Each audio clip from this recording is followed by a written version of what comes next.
Hello, namaste. This is Tim Halloran. I'm an astrologer here in Savannah, Georgia, and this is a weekly astrological forecast. I put these videos on YouTube once a week, and you can help support future videos by purchasing a reading from me at the link below. So I hope a few of you were able to enjoy the Gemini moon weekend, although things are turning pretty serious these days as Mars is conjunct Pluto today. We've got a Venus conjunct Saturn this Wednesday, Mars square Uranus this Wednesday. So this week we're kind of getting down to business and things are getting serious, and the energy that we're dealing with and the experiences that we're dealing with now are real. Okay, we're going to be talking about Mars and Pluto, which are the lords of desire, and how there are inescapable desires that we each possess, and there are also desires that we are evolving, okay, throughout time. And how can we best manage these desires within ourselves as well as in relationships can certainly be a theme this week, as things do tend to get quite complicated when we deal with Pluto. And Pluto is, it's represented by Scorpio. This is Scorpio time. But actually Mars used to rule Scorpio. So we have Mars and Pluto together. These are the rulers of desire. Rulers of the very deep, sometimes tumultuous, often complicated level of life where we can have coexisting desires, we can have conflicting desires, we can have complicated desires that are especially difficult to manage when we're dealing with our intimate relationships, with our job, so on and so forth. So on one level, kind of the most surface level, Mars conjunct Pluto now gives us this incredible willpower. It can feel like we're on steroids this week. We even got Mars square Jupiter on Thursday. I mean, we can really fly. We can get a lot of works done. We can, put our hard down and chisel away and bust stuff out and, play sports and then go home and, go to work and just like do all this stuff and can have this raw energy that we're kind of feeding into it. However, beneath the surface, what is being brought to our attention is coming from a much deeper place. It's coming from more the soul level. Pluto represents the soul, okay? So there is Mars and Pluto representing desires. And Mars is the more surface level desires, mundane desires, what we do on a daily basis, okay, so on and so forth. Pluto, on the other hand, is a lot more complicated, representing soul level desires.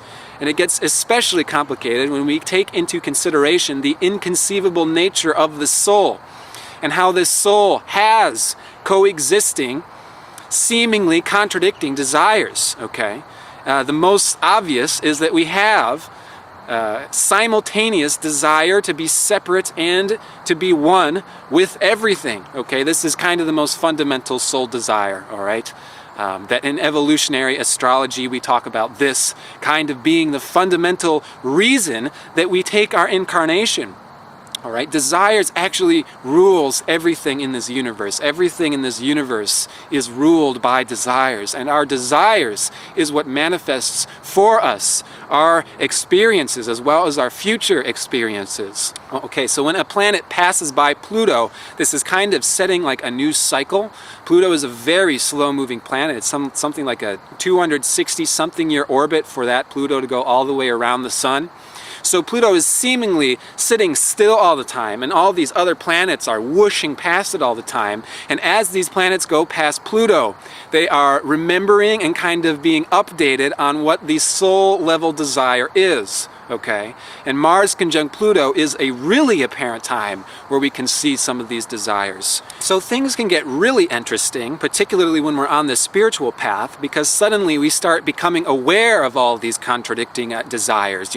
We are a human being, we have both a body and a soul, plus this weird mind thing, and it's like we have all of these different areas and facets and stages that we play life upon. And it's like, on one level, yeah, we are aspiring for spirituality, which is, essentially trying to remove any of our desires that keeps us separate from God and separate from spirit. However, what's so interesting is that we do have these desires that keep us separate from God, and this is what's represented by Pluto. We have these very deep desires that is actually the reason that we take this incarnation. Okay, this being born into this world is the separation from God in the spiritual world. Okay, although we're simultaneously there, you see it's inconceivable simultaneous union and separation that we're talking about.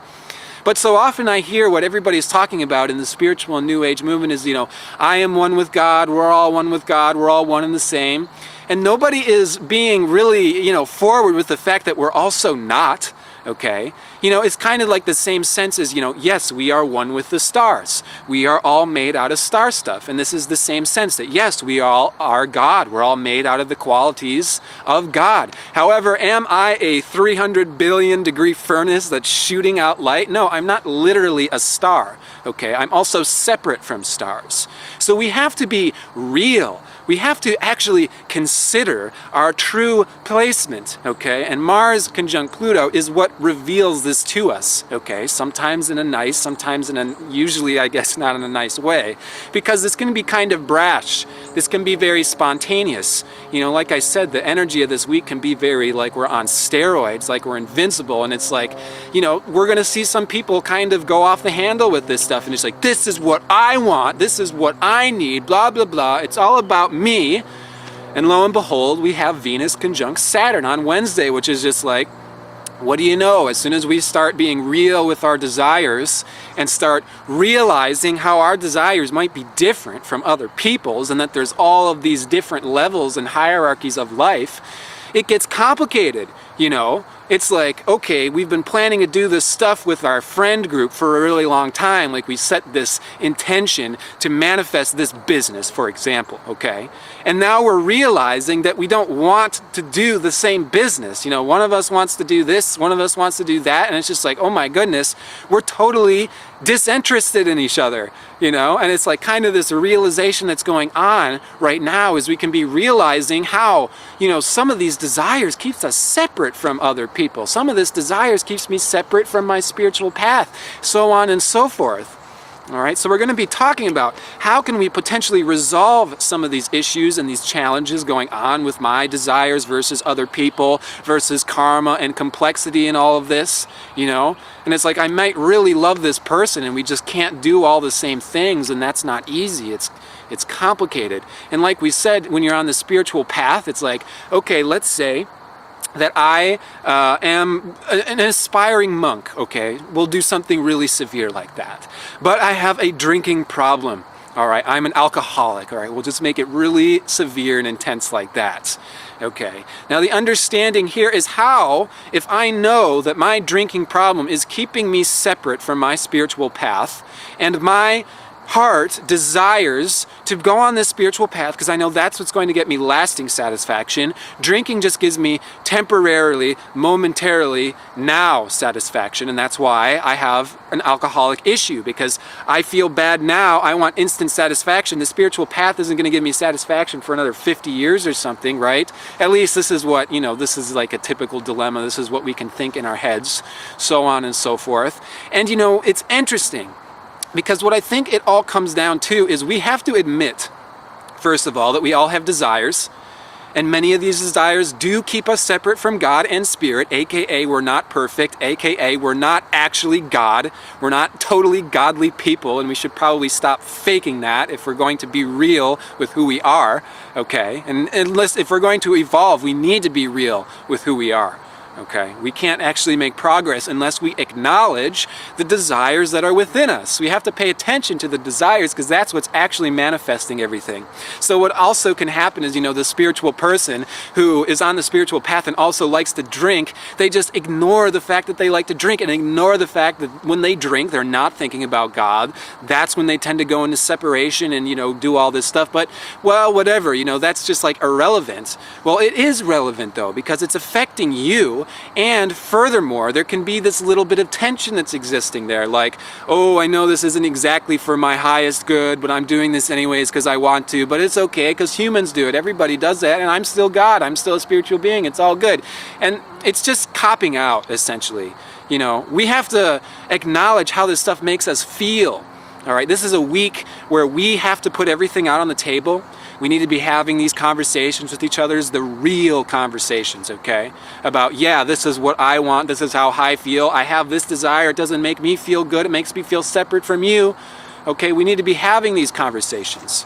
But what we're talking about is how can we actually move through these things? How can we practically move through desires that can seem like they're keeping us separate, or because the thing is like, on one hand, if the aspiring monk really wants to be a monk, but he's an alcoholic, and so he's doing the classic, monkly, I'm going to whip my back with the cat of nine tails or whatever every time I want to drink. Okay, this is the old patriarchal, traditional, religious way of handling separation desires, okay?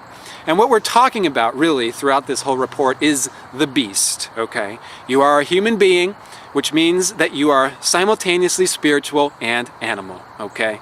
And this is one of these interesting things that so many different spiritual paths and belief systems tend to pick sides and make it all really like complicated, and you're either on board my ship or off the board, and it's like, I think we have to take into account that we're everything, okay? And this is kind of my opinion, but the Greeks believe, the representation of us for the Greeks, we were centaurs. Top half is human, upper chakras, lower half is horse, okay? Animal. Lower 3 chakras. Where we're going to be feeling our stuff this week is in the lower chakras. 3rd chakra, 2nd chakra, 1st chakra tends to be where we experience these blockages that keep us separate, okay? But it's interesting because it's like the more we try to suppress our animal nature, does it go away? If you keep whipping yourself in the back every time you have a desire for something, is it going to go away? Absolutely not. Actually, this is a way to kind of like furiate or inflame this part of ourselves, make it even more angry and agitated, even more passionate, and then that desire actually grows. Okay, so what happens to the aspiring monk who's an alcoholic and he whips himself in the back all the time is all of a sudden he's going to blow up, probably when Mars is conjunct Pluto, and go on a drinking spree. And then he's going to feel horrible, and then he's going to, just like this downward spiral can happen because there's this desire, okay, that isn't being met, that we feel bad about, but it just doesn't go away, okay? And this is the time where we can be, real about it. We need to recognize the fact that we're not perfect. We have egos, we have desires that are not exactly all, oh yes, Einstein, I just invented the cure to cancer for everybody. It's like, are you really 100% of the time being Mother Teresa and all these people? I'm not saying we shouldn't aspire to be like that. However, we have to practically manage ourselves in such a way where we're not beating ourselves up. Because the more we beat ourselves up and the harder we are on ourselves, the angrier we're going to become and the meaner we're going to be to everybody else. And this is the other thing with Mars conjunct Pluto in Capricorn, is this is a reflection of the past. This is the male patriarch stepping forward and being just like, yep, this is how I've been doing things for thousands of years, okay? The men have these desires, but they suppress them, they go to work, and then they go to the bar afterwards, they go to the strip club. It's this understanding of like, suppress your emotions, suppress your desires, you got work to do, so just bust out work and don't pay attention to those things until those things take you over. It's an understanding of the beast. All of us have a beast, okay? And whether or not your beast is your friend or your enemy is going to determine a lot about how your current and future experiences are going to go. Because the thing is if you demonize a part of yourself, you have just done that. You have created a demon out of yourself, and now you're living with the demon. This is actually how reality works. The power of our mind, the power of our intention, you will create a demon if you demonize a part of yourself, okay? Now, it's interesting because I know a lot of people are just like, okay, you gotta respect your desire, you gotta respect your demon, but what if your beast is saying, kill all these people or have sex with all these children or something far out like that? And it doesn't get to that point if you aren't beating yourself up. I mean, it only gets to that point if you're beating yourself up, okay? The reason that those child molesters in the churches do those things is because they have demonized a part of themselves. And because of so much sexual repression and not understanding our lower nature, and because there's so much pressure put on priests to be perfect, they have to demonize the part of themselves that's not, and then they create a living demon that goes out and does so many things. okay? So how do we not beat ourselves up so bad that we go on killing sprees and such like that? You know, it's a pretty far out example, but respect your beast. Yes, we want to tame the beast, but how do you tame a wild animal? Okay, when you go out into nature and you come face to face with a lion, do you start throwing rocks at it and throwing sticks at it and setting traps for it? No. Okay, maybe it's not the best example of lion. I'm not sure how to tame a lion in actual nature. But no, we want to develop a relationship that is going to be loving. We need to love ourselves. We need to love nature. We need to love all of nature, even the nature that doesn't always look pretty, even the nature that is complicated, even the nature that is tricky, even the nature that isn't the nature that I want my nature to be. Has to be respected, okay? Because we did incarnate, we did take this human form, and we do have these desires for a reason, okay? That means that we are moving through them. And you don't move through desires by shoving them away or trampling them or trying to cut them and isolate them. That is not moving through them, that is pretending that they aren't there. And the more that we do that, the more they will become powerful and grab us and say, hello, I am still here. You have been ignoring me. What is to do about me? Okay? Pluto is these very deep, fundamental soul-level desires. Oftentimes they are desires that keep us separate. How can we include these in such a way that is loving? That way we can actually evolve the desires, okay? So I'm going to talk about a rather tricky subject, especially to talk about to a American Western audience, okay, and that is Tantra. Because Tantra is used by so many people as a cop-out. And Tantra is not just sex. Tantra is not just, I have sex and it's spiritual, so I can have sex whenever I want. Tantra is serious. Tantra has to require serious desire to move through your desires. And isn't that interesting? If you have a sincere desire to move through other desires, okay, that sincere desire will transform desires because everything in the universe is constructed out of desires. So we start developing this contradicting desire. I have a desire to end my other desires that are keeping me separate. How do I do this?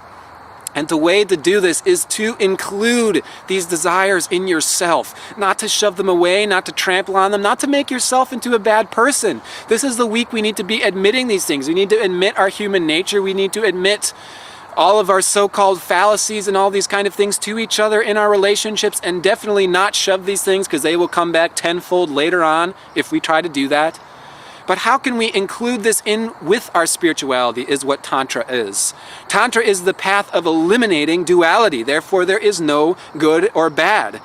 And one of the most overlooked, and I can't believe it, things from the spiritual Bible is that Adam and Eve eat from the tree of knowledge of good and evil. And that was their original sin descent into this world. It is the knowledge of good and evil that prevents us from healing ourselves and from moving into self-love, because so long as a part of you is evil, how can you love it?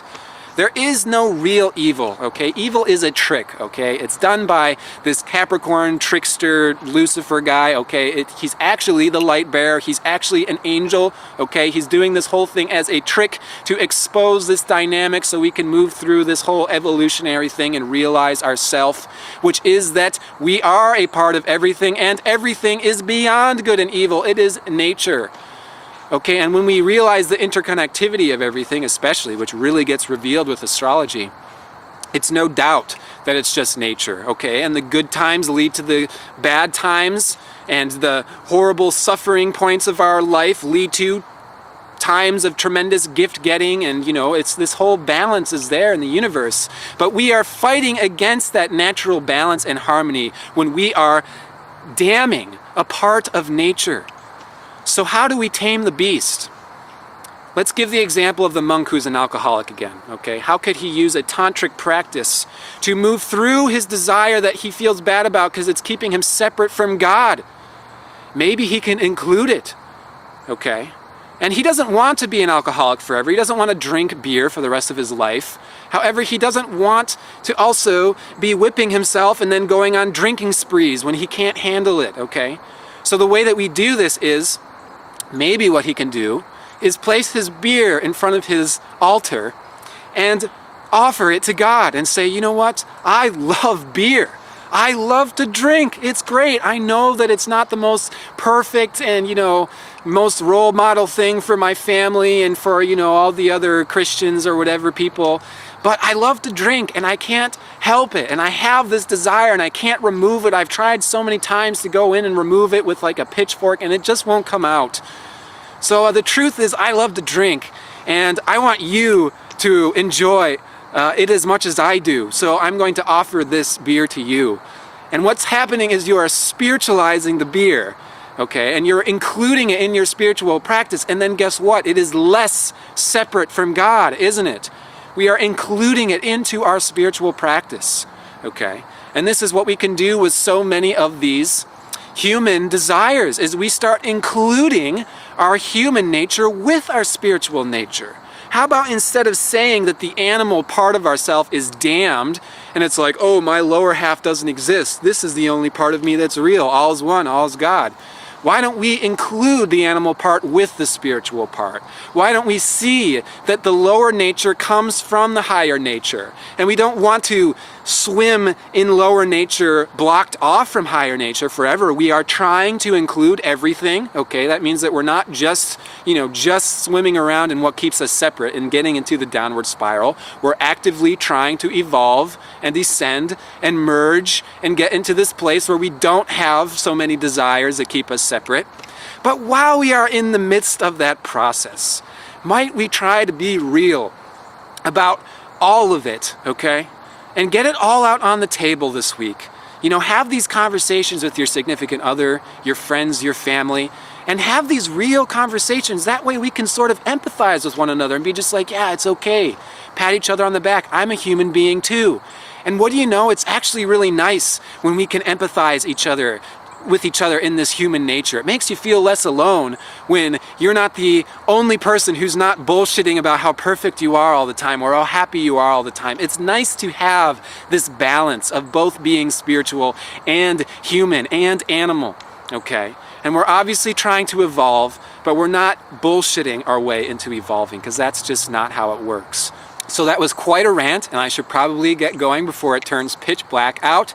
But I am wishing you the best with all of this. Who knows, maybe if we can be totally real sincere and get it all out with, we might be surprised with the little hidden blessings and gems that come around the corner. Okay? So if you're curious as to how all of this is affecting your personal chart, you can book a reading from me at the link below. And I am wishing you and your beloveds all the best in all of your future endeavors. Namaste.